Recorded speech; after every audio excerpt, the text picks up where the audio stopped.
What's up guys, Mike here, the Detroit Borg with my top smartphones of 2014. So it's been a very busy year with many great flagship phones introduced, and I've kind of weeded it down to my top 7. Originally it was supposed to be top 5, but I had a really hard time eliminating some of my top picks. So these are the phones I would happily use as my daily driver. In fact, I did over the year.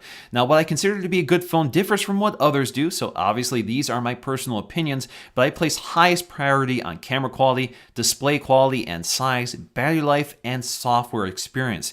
Now, if any phone lags in any of these categories, they did not make my list. So I tend to favor larger phones, whether the phone actually uses that screen real estate or not, just because the screen is much easier for me to use, especially with on-screen keyboards.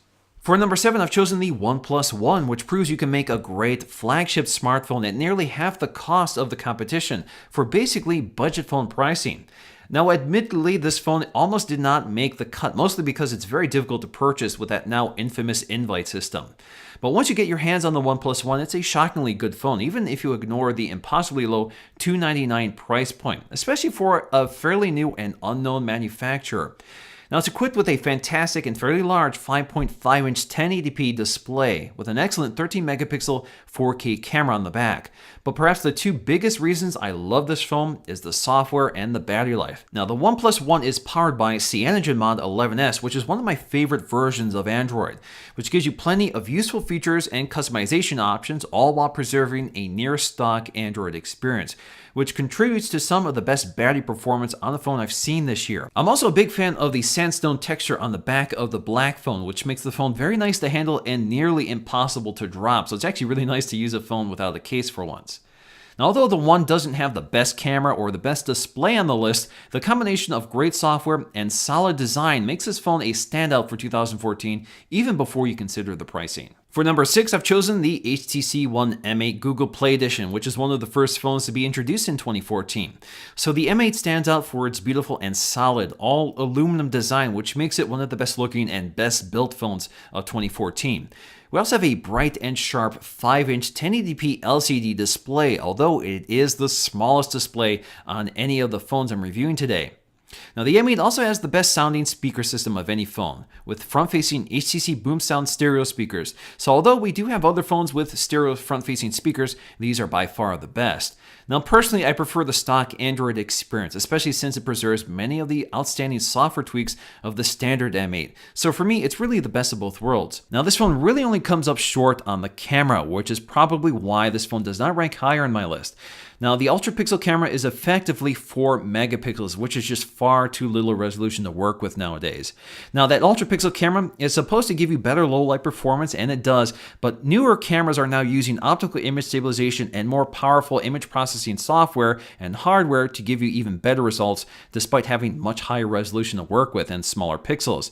So in the end, the HTC One M8 is a solid phone that is just a little dated next to the newer competition, which has evolved quickly. For number 5, I've chosen the Sony Xperia Z3, which stands out for a number of reasons, including an incredibly bright and vibrant 5.2-inch triluminous LCD display, which combines the brightness of an LCD panel with the color vibrancy of an OLED. Now, the Z3 also has a stunning 20.7 megapixel camera with outstanding software stabilization and 4K video with one of the best camera interfaces on any phone. It's also made beautifully with an all-glass and metal design, which is thin and compact, and it's the only water-resistant phone on my list, which unfortunately means we have to deal with the inconvenience of watertight flaps covering some of the ports and slots. And like some of the other great phones on this list, we have a set of front-facing stereo speakers. Overall, the Z3 brings outstanding design, hardware, and cameras to the table with a fairly lightweight and attractive Android skin. Its only weakness is battery life, especially if you use the screen at maximum brightness, but its many other strengths make it one of my favorites of the year. For number 4, I've chosen the LG G3, which is one of the first phones this year to launch with a QHD display, and it does so in a very compact and lightweight form factor with very thin bezels. This phone is a good example of why screen size is not fully indicative of phone size, because the G3 is actually more compact than any other 5.5-inch phone on the market and is almost as compact as smaller screen devices like the Galaxy S5. Now, the G3 also has an outstanding camera system with a 13 megapixel camera with optical image stabilization, 4K video recording, recording, a dual-tone LED flash, and a laser AF system. So with laser-assisted autofocusing, the G3 can find focus quickly and accurately in all lighting conditions. I'm also a huge fan of the placement of the controls on the back of the phone, which I find much easier to operate than the side-mounted switches on most phones today. The G3 also has one of the best and most cohesive looking Android skins, which operates smoothly and gives us plenty of customization options with some interesting new features. Now, its only real weakness is the all-plastic housing in a world where many of these flagship phones are using metal construction. And then we have a rear-facing speaker which is loud but inferior to the front-facing stereo speakers on many of the flagship phones today. But overall, this phone did the most to advance hardware design and features this year. For number 3, I've chosen the Samsung Galaxy Note 4. This is by far Samsung's best phone of the year and clear evidence that Samsung knows how to make some of the best hardware on the market. Now, the Note 4 has one of the best displays on any phone today, with a large 5.7-inch QHD Super AMOLED display, which is now much more color accurate with clearer whites and deeper blacks. We also have one of the best cameras on any phone, with a 16-megapixel sensor featuring optical image stabilization and the best 4K video recording of any phone I reviewed this year. We also have a much improved design with a metal frame, which doesn't make it the best looking phone on the market, but does go a long way to create a sense of rigidity and quality to the Samsung line. It's also the only phone in my top 3 that has a user replaceable battery and upgradable storage. Now, speaking of the battery, this is also one of the phone's greatest strengths. And of course, the phone is packed with software and hardware features that make use of the large display and built-in stylus. Now, the Note 4 is only let down by its poor speaker quality and its heavy-handed TouchWiz software design, which does prevent the phone from running as smoothly as other phones running closer to stock. But in the end, even if you never use the stylus or many of the software features, the Note 4 is an outstanding phone with an excellent display, camera, and battery. For my second phone, I've chosen the Motorola Nexus 6, which is effectively the newest phone of 2014. Now, the Nexus 6 brings us the largest display in my top 7, with a 5.96-inch QHD Super AMOLED panel. We also have a 13-megapixel camera with optical image stabilization with 4K video recording, along with loud front-facing stereo speakers. We also have top-tier internal specs with a large battery, which delivers pretty good battery life, and you have a rapid turbocharger, which is lifted from other Motorola products launched this year. The Nexus 6 also benefits from the excellent build quality of the Moto X design upon which this phone is based, with that nice metal frame.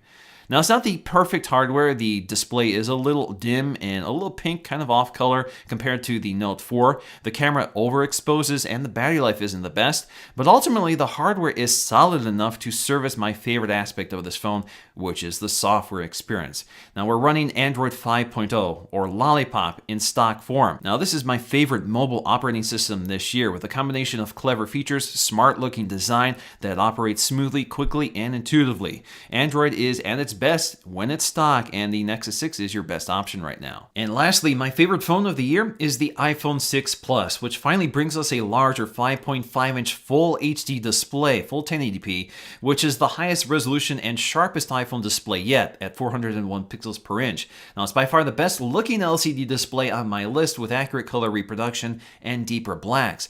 Now, it's not as vibrant as an AMOLED display with those inky blacks, but it's much brighter with clearer whites, and with better outdoor visibility thanks to that bright LCD panel. Now, the iPhone 6 Plus also has my favorite camera on any of the phones this year, and it's the only iPhone to feature optical image stabilization. Although only 8 megapixels, this camera works excellent in all lighting conditions with fast autofocus thanks to focus pixels and a powerful image signal processor built into the new A8 chip. Video is just as excellent with seamless and quick autofocus combined with software and optical image stabilization. This is the most foolproof camera on the list, with a simple camera interface with great automatic results. It's also the thinnest phone here, with an all-aluminum design with that curved glass edge, which creates a nice continuous surface, which makes the phone feel really nice in the hand. It doesn't feel as big as you would think. And we have excellent battery life, which is the first time I can say that about any iPhone. Now, there are some nitpicks here. So, for example, we have a protruding camera, which a lot of people don't like. This is a first for an iPhone.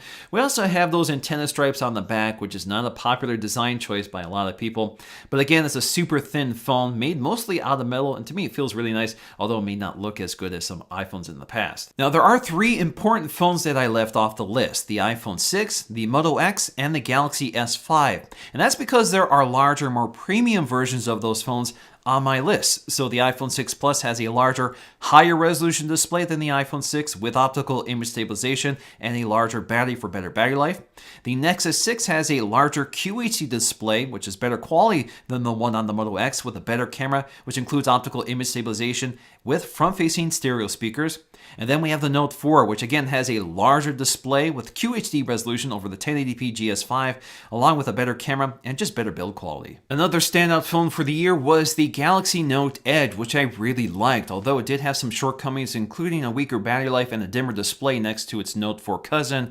But the Note Edge brings a really interesting design that I think a lot of people are overlooking as a gimmick, but I think really enhances the usability of large handsets like the Note 4. Now, most of these are expensive flagship phones, except for the OnePlus One, which is priced like a budget phone.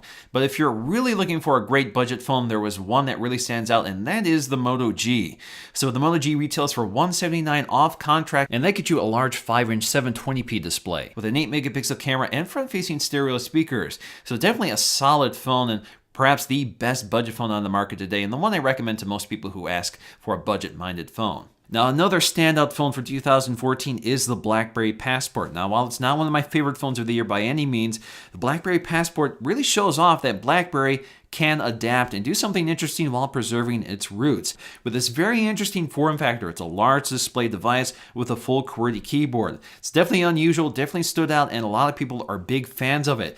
Now, it's one of the best built phones I've reviewed this year, and the software story here is very interesting, but we're going to have to wait for that in my full review. Alright guys, I hope you enjoyed this look at my top phones of 2014. Of course, this is entirely my opinion, but what I want to know from you guys is, what is your favorite top phone of 2014? Please let me know in the comment section below, and thanks for watching. I'll see you again in the next video.